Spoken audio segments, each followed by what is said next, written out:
ওভাবে দেয় না তো আর। দুষ্টমি করে দেয় না? আচ্ছা আচ্ছা, ব্র্যান্ড, আপনি কোনো কোম্পানির ব্র্যান্ড অ্যাম্বাসেডর হলে অন্য ব্র্যান্ড প্রমোটাররা কাজ করবে না, এমন একটা বয়কট রব তুলেছে। সব সময় মানুষ আপনাকে নিয়ে বয়কট রব তোলে কেন? মানে আপনাকে কি অন্যরা হিংসা করে? এটা তো ওরাই বলতে পারবে ওদেরকে। মানে আপনি কি মনে করেন, আপনার কি ধারণা?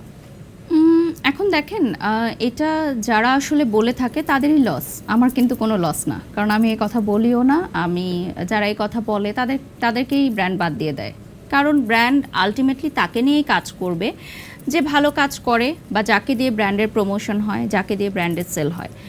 আর অনেকেই এই কথাটা অনেকের মুখ থেকেই আমি শুনেছি যে আমি নাকি সিন্ডিকেট তৈরি করে রেখেছি, যে অন্যদেরকে আমি কাজ করতে দেই না বা কোম্পানিতে ঢুকতে দেই না। মাফিয়াও বলা হয় আপনাকে? হ্যাঁ, সেটাও আমি জানি। আমি ব্র্যান্ড প্রমোশন সেক্টরে ডন হয়ে আছি, মাফিয়া হয়ে আছি।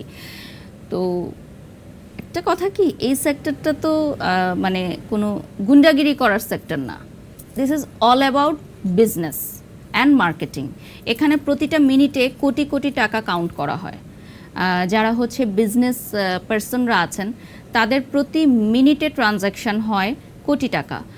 তো তারা যখন কোনো একজন পার্সনকে তাদের বিজনেসের ফেস করবে বা প্রমোশন করাবে বা ব্র্যান্ড অ্যাম্বাসেডর করবে, এমনি এমনি করে দিবে না। আমার চেহারা দেখে কেউ কাজে নিবে না আমাকে। আচ্ছা, ঠিক আছে, আমার যোগ্যতা, আমার গুণ, আমার প্রফেশনালিজম সব কিছুর একটা কম্বিনেশন, এবং ব্র্যান্ড তাকে নিয়েই কাজ করবে যাকে নিয়ে ব্র্যান্ড কাজ করতে চায়। কিন্তু তারা কি, মানে অন্য ব্র্যান্ড প্রমোটাররা তাহলে কি নিয়ে হিংসা করে বারিশা হকের?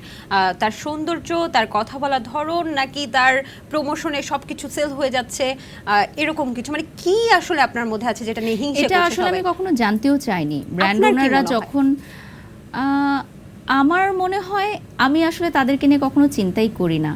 মানে আপনার সময় নেই চিন্তা করার? না, সময় নেই না, আমার মনে হয় ওয়েস্ট অফ টাইম। কারণ হচ্ছে আমি যেটুকু সময় তাকে নিয়ে চিন্তা করব, সেটুকু সময় আমি যদি আমাকে নিয়ে চিন্তা করি, আমি নিজেকে ডেভেলপ করতে পারবো।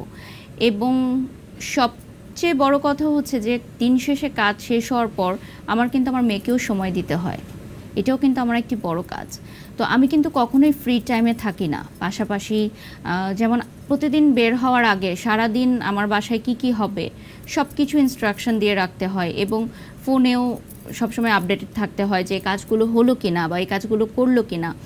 তো আরেকজনকে নিয়ে যে সময়টা আমি চিন্তা করব, সেই সময়টা আমি যদি নিজেকে নিয়ে চিন্তা করি, তাহলে আমি নিজেকে অনেক ডেভেলপ করতে পারবো, এটা আমি মনে করি। বাহ, চমৎকার। আমরা কথা বলছিলাম যে আপনাকে অনেকে বলে যে ব্র্যান্ড প্রমোটারদের মাফিয়া বা সিন্ডিকেট তৈরি করে রাখেন। তো আপনার নামে কিছু অভিযোগ আছে, আপনি যদি আমাকে একটু সময় দেন আমি সেগুলো আপনাকে বলবো। আমি জানি বারিশা হক কখনো কোনো কিছুই ভয় পান না, তিনি সবকিছু ক্লিয়ার করেন, সবকিছু স্পষ্ট করেন, এবং আশা করছি আজকের অনুষ্ঠানেও স্পষ্ট করবেন। আপনি আমাকে সময় দেন, আমি আপনাকে একে একে পড়ে শোনাবো। মানে শুনিয়ে কি লাভ? শুনিয়ে কোনো লাভ নেই, মানে আমরা আসলে জানতে চাই। আমিও তো আপনার একজন ফ্যান, সো ফ্যান হিসেবে, ভক্ত হিসেবে বারিশা হকের কাছ থেকে আমাদের এই বিষয়গুলো আসলে জানার খুব ইচ্ছা, খুব আগ্রহ।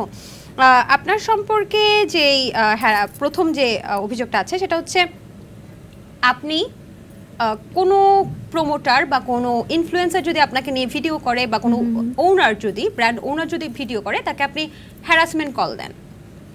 বিভিন্ন মানুষকে দিয়ে কল করে তাকে থ্রেট দেন, এবং সেটাকে বন্ধ করার জন্য থ্রেট দেন।